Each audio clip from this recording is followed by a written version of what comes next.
So the cost of propane kind of makes heating an RV limiting. Too expensive.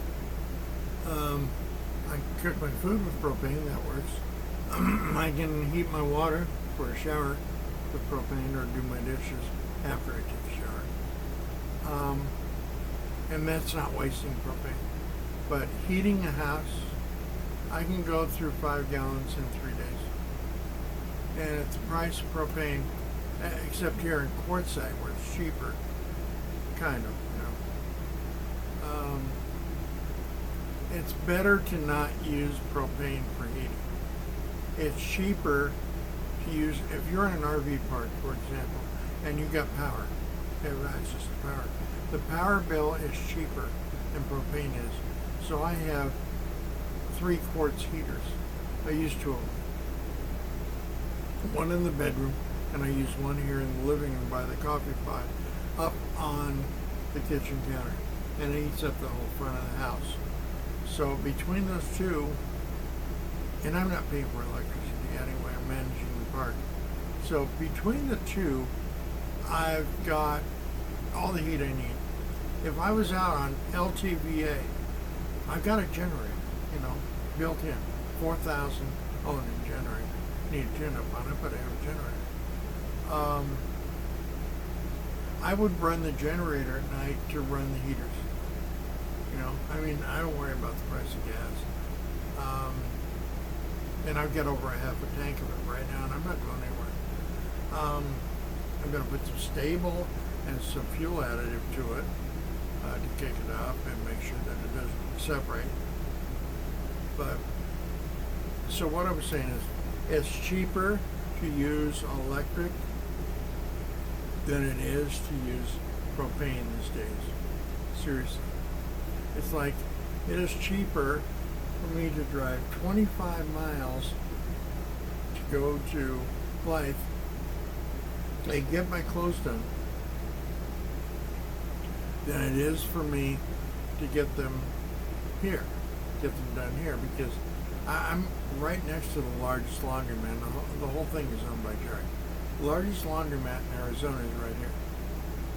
He is charged a lot for propane. And so he's got his dryers are set to 6 minutes for every quarter. If I go to Blythe, because they're on natural gas in California, even that far out in California, at the end of Riverside County,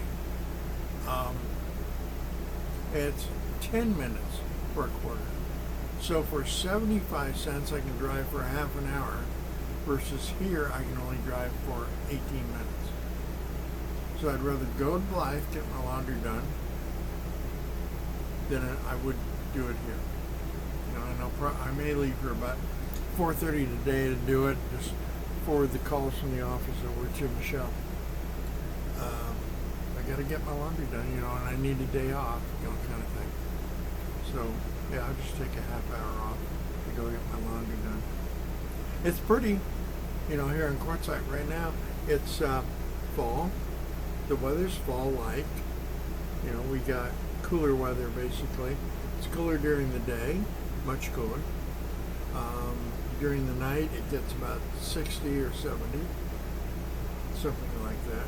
And see, right now, it's 11 o'clock, and it's 87 degrees outside. So it may get up to, 93 today or something. And I've got air conditioning running right now in the RV, but it trips off because it gets cool enough, it just shuts down. And I use it in the car, of course, so I'm comfortable there. Anyway, I think that everybody who lives the RV life, who's a nomad,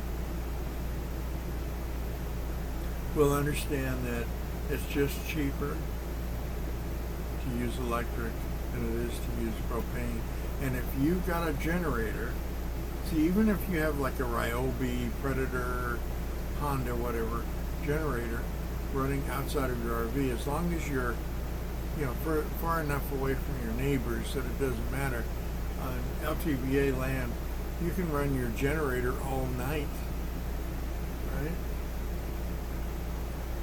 BLM land, it's a little bit smaller, so you may not be able to do that. But I know LTVA, which is actually Long-Term Visitor Access Bureau of Land Management, BLM land, where you can stay for 7 months if you had to, for $180 even. A lot of that in California and Arizona. You could run your generator all night for some form. I had a little teardrop trailer, and in it I had one of these quartz heaters, and I had a Ryobi generator outside the RV, which I kind of surrounded with a box to quiet it down some. And I ran it all night to take care of my heat. And then I ran it most of the day anyway to, once the sun took care of my batteries, that was all right. But I ran it in the morning anyway until the batteries got charged up to chill the refrigerator, which it was doing at the same time, because it was a 12-volt refrigerator that could run on AC 110. So the moment that I turned off the generator, boom, kicked into solar. Started drawing off of the solar batteries right away. And in my teardrop, I had two 100 amp telecom. Those are big batteries, AGMs. And they're heavier than heck. And I had two 100 watt solar panels, flexible, up on the roof, with all my wiring done, converter and inverter and all that. So I've done it for 4 years now, and I think that everybody should get used to it. I do take the edge off the entire RV, including the bathroom, because there are floor vents all throughout this unit. By firing up the heater for about 15 minutes when I get out of bed in the morning. And the other thing is, sleep with pajamas, sleep with wool socks if you have to. You can get one of those knit caps put on your head, because that gets cold, especially with your head near the window like mine. Lots of blankets, Yeah. I mean, really do it smart, And I like to sleep without blankets on me during the fall, but during the winter, I definitely cuddle up into my blankets. I'm happy that way. So that's everything that I wanted to say, and it all had to do with propane versus electric for heating the house, the RV. It is a house. It's actually an apartment, if you will. See you later. Good to see you. Thank you for coming over and viewing the video. Subscribe if you like. You can like and dislike any video I make. You can comment on any video. I don't get rid of the comments. I enjoy y'all. I do. And I'm glad to share with you. I'm 70 years old. All right. I do this on a retirement income, which is not, I make as much in retirement as I did in a week working, or actually less than that. I had pretty good income. I worked in the internet, trust me. We made a lot of damn money in the internet. Yeah, a lot of money. Like, just in my stock, which I get company stock, every 3 months I made $18,000. Right? And I cashed it in, and I'd go out and buy anything I wanted. Buy my son a car, a truck, that is. Buy furniture, things like that. I paid cash for everything in my life. And I made a darn good salary, too, while I was at it. So, that's not why I'm in the RV. I'm just saying that because of the Social Security, I'm not like getting a lot of Social Security, but over $1,500 a month anyway. I can live, and I only eat one meal a day. I fast and eat at dinner time. Spaghetti, as a matter of fact, that I made. I can live in an RV like this comfortably and teach you, because I did come from the van and teardrop thing. You know, I came from that. I've had a lot of real estate sales that I've made. Got rid of a lot of assets, sold a bunch of stock. I have 401k that was a pension. I'm putting money back into it now at the rate of anywhere from $500 to $750 a month. You know, and that's my money that I use for like anything I need in the RV. I actually do need to fix a leak that I've got running underneath this area. It starts in the kitchen and it works its way over. So I know it's those little connectors between the pipes, basically. Or it's the pipes themselves. I'll get it into an RV repair shop and have them fix it. That's going to be expensive, you know. So the things that I have to do in an RV place are that and have the generator service. That's it. Now, I'm going to try something out. I'm going over to the auto parts store across the street and getting some of that stuff for, you know, starting the carburetor. Spray down the throat.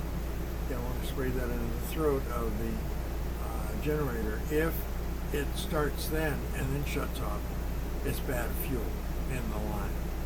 And I can work with that with doing a choke wide open at that point to get all of that out.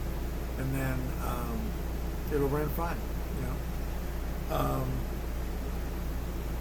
Then I'll take the car to Central Auto up on, or excuse me, Best Auto up on Central, and have them do the bearings, look at the brakes. I'm pretty sure it's the master cylinder that needs to be replaced or refilled, you know, because the brakes were fine when I got here in late October 2019. They were great. Now it's like the pedal goes all the way to the floor. And it does catch, but it goes all the way. So that tells me I need more brake fluid. I didn't go through that much in the way of brakes, trust me. I wasn't driving anywhere, so how could I possibly? But I do think the brake fluid basically evaporated or leaked. So I'll have that service. The bearings on this and the bearings on the teardrop trailer. If I'm going to take the teardrop with me with the car, I want the bearings serviced.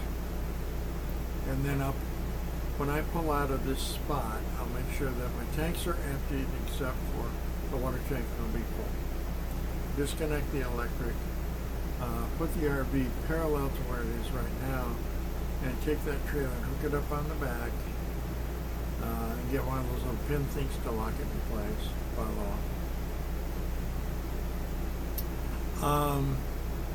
Drive the car up on the ramps to the point where it stops, and strap it down, chain it down.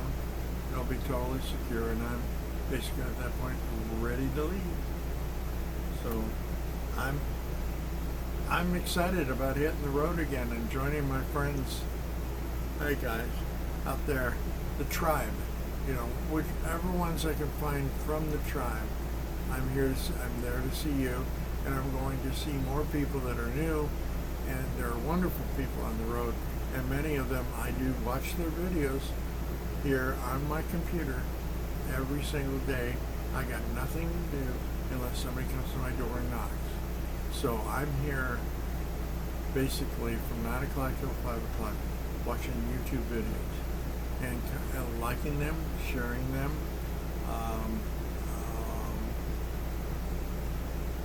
subscribing to them. Yeah. That's what I ask you to do with me. Well, it's 14 minutes. I gotta go, kids. I'll see you later.